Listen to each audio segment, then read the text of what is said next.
Hello, my name is Sam Torres.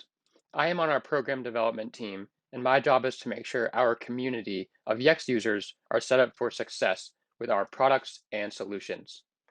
Today, I'll be walking you through how to add an entity to your Yext knowledge graph.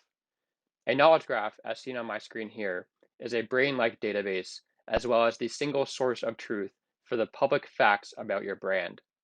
A knowledge graph stores information about a data object, otherwise known as an entity type, which you can see on the left side of my screen. And depending on your business, examples can include locations, doctors, products, events, blogs, help articles, or FAQs. For today's demo, I'm going to assume the role of a day-to-day marketing manager for Turtlehead Tacos, a restaurant chain with locations across the US. In my knowledge graph, I have several entity types, such as restaurants, jobs, and FAQs. A single object within an entity type is known as an entity, such as a specific restaurant or event, which you can see in the center of my screen. Today, I'll show you how you can start to build your knowledge graph by adding a single entity. There are a number of flexible methods to add entities to the knowledge graph through our connectors flow, including a number of ways to add entities in bulk. But for today, I'm going to cover our single entity add flow that can be very useful for day-to-day platform users who are managing a small number of entities within the graph, or for users who are looking to just get started quickly with a few sample entities. The first step is to log into your knowledge graph and click Add Data in the top left of the screen.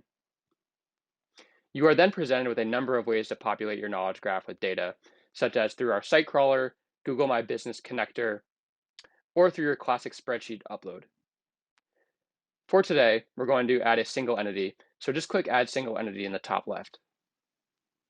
You'll notice that the entity types automatically populate in the lower half of your screen. These are scoped to the entity types enabled for your business.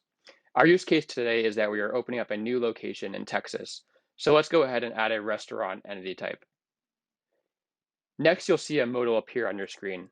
This modal is prompting you to fill in the required data fields for your restaurant entity type.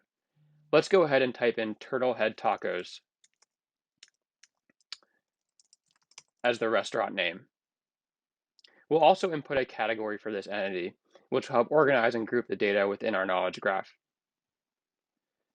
Let's type out restaurant as the primary category for this entity, and then our address is 1625 Dallas Parkway, located in Addison, Texas, at zip code 75001.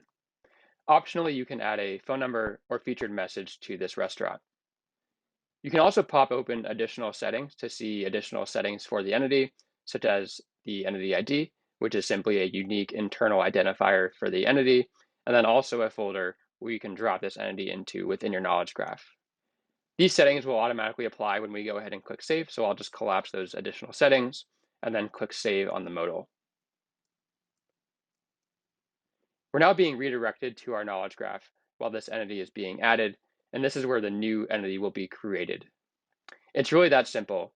So now that we've added the single entity through that workflow, we can actually search for Addison, which is the city of this new restaurant.